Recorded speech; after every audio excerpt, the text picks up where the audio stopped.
Hello, everyone, and welcome to Literary Tales. I'm your host, Paul Krause, and in this episode, we begin our proper study of the classics of the American Renaissance, beginning with Nathaniel Hawthorne's The Scarlet Letter, exploring how the theme of innocence lost permeates his wonderful classic. Nathaniel Hawthorne was no Puritan. His relation to Protestantism, to put it nicely, was heterodox at best.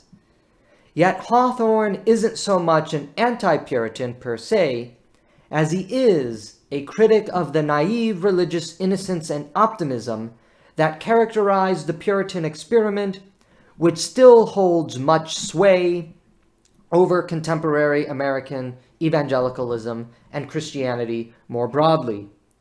Hawthorne's endurance, I will argue, is in the fact that he criticizes one aspect of the Party of Hope, which we covered in our introductory lecture, the religious hope that stems from our Puritan heritage and the idea that the new world is a new Eden where love and joy can run freely without any of the constraints of those ancient prejudices and sins.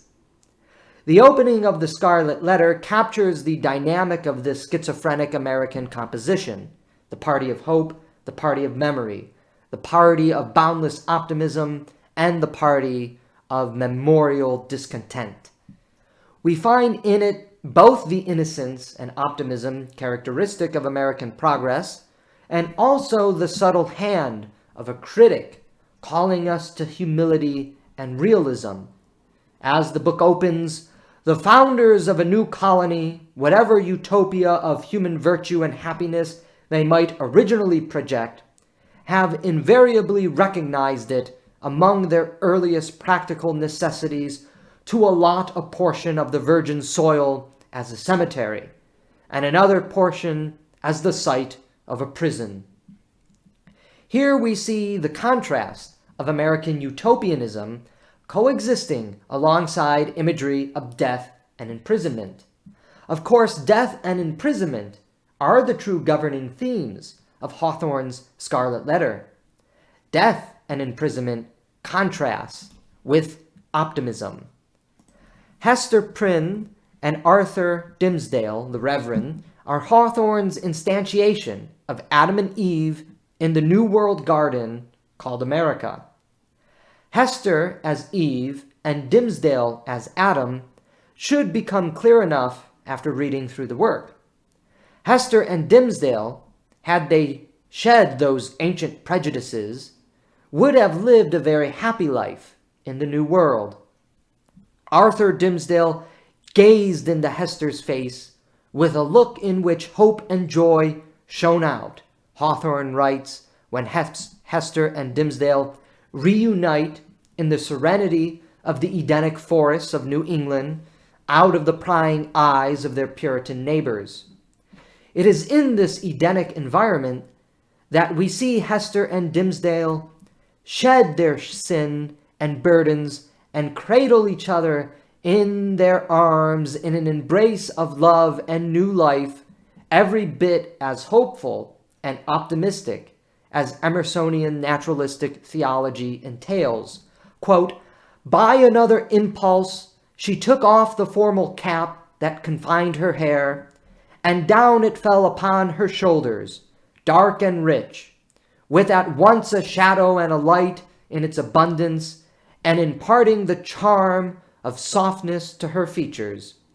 There played around her mouth and beamed out of her eyes a radiant and tender smile that seemed gushing from the very heart of womanhood, her sex, her youth, and the whole richness of her beauty came back from what men call the irrevocable past, and clustered themselves with her maiden hope and a happiness before unknown within the magic circle of this hour, and as if the gloom of the earth and sky had been but the effluence of these two mortal hearts, it vanished with their sorrow. All at once, as with a sudden smile of heaven, burst forth the sunshine, pouring a very flood into the obscure forest, gladdening each green leaf, transmuting the yellow fallen ones to gold, and gleaming adorn the gray trunks of the solemn trees. The objects that had made a shadow hitherto embodied the brightness now. The course of the little brook might be traced by its merry gleam afar into the wood's heart of mystery, which had become a mystery of joy. There is no finer moment in all Hawthorne where the hope of the American experience and experiment is contained than in this stirring passage of the Scarlet Letter. Hester rips off the scarlet A, the last image and chain of those old world prejudices, and in the arms of her lover, like Eve in the arms of Adam in Milton's Paradise Lost, a joy and flood of sunshine illuminate our mortal lovers until the terrible gaze of Pearl terrorizes Hester and Dimsdale back to their fallen reality. The forest scenes toward the end of the novel are truly symbolic and are what I regard, next to young Goodman Brown, the finest creation of Hawthorne's ingenious pen and mind. The joy of Hester and Dimsdale here is the joy they had prior to their act of adultery. With the A returned to Hester's bosom by the demands of Pearl, who everywhere is the reminder of the reality of sin to all parties and persons in the Scarlet Letter, that natural joy they had shared for just a brief moment is desecrated and destroyed by the superego gaze of Pearl, who, like God, watches over the illicit lovers and only recognizes them with the A pinned on their bosom and throbbing hand over their heart. Joy in love, the ultimate hope in Christianity, is the hope of Hester and Dimsdale in the novel.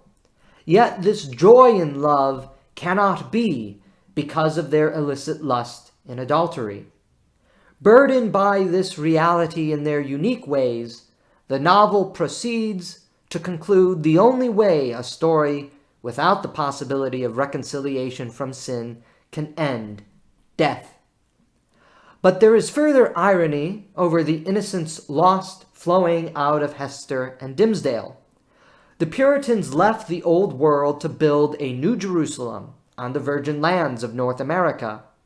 Hester and Dimsdale, however, seek to return to that decadent and dying Old World, filled especially with Catholics, to escape their sin and find that joy they had prior to the story, and revealed once again, even if briefly, by that flood of sunshine in the forest.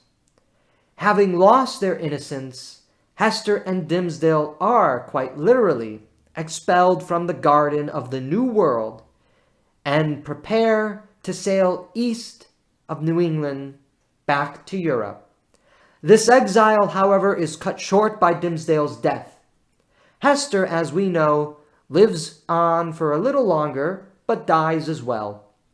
So too does Roger Chillingsworth, Hester's husband from England and vengeful demon, but not before taking some measure of sympathy and leaving Pearl with a substantial inheritance, making her the richest young girl in the New World. Once again, we see innocence lost, but also possible optimism and boundless opportunity in the Scarlet Letter. What happened to Pearl in the aftermath of all of this, the reader might ask? Hawthorne leaves us in the dark. Brilliantly so, I might add. We, the reader, can determine for ourselves whether she came into that inheritance, married and lived well, or died like her parents. In the Scarlet Letter, not to mention young Goodman Brown, Hawthorne critiques the naive religious optimism that characterizes one current of the Party of Hope in America. The Scarlet Letter portrays for us the loss of innocence within that religious optimism, but never fully dispenses with it.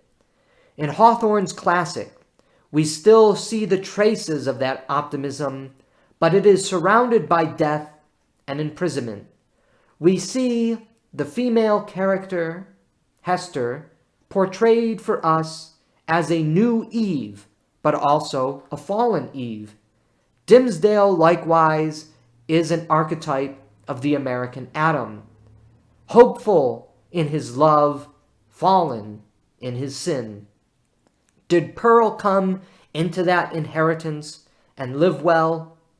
As mentioned, Hawthorne leaves us in the dark. We are left to determine whether or not she did. Our answer reveals a lot about us and whether or not we fall into that party of hope and optimism, interpreting Pearl as having received that inheritance and marrying well, or belonging to the party of memory, the party of decadence and sin, recognizing that our fallen nature, the sin we share, inevitably bears down on us and brings death. Again, Hawthorne leaves the possibility of creating an ending for Pearl as a psychoanalytic way of examining ourselves. Our answers to whether or not Pearl came into that inheritance and lives well reveals a lot about us.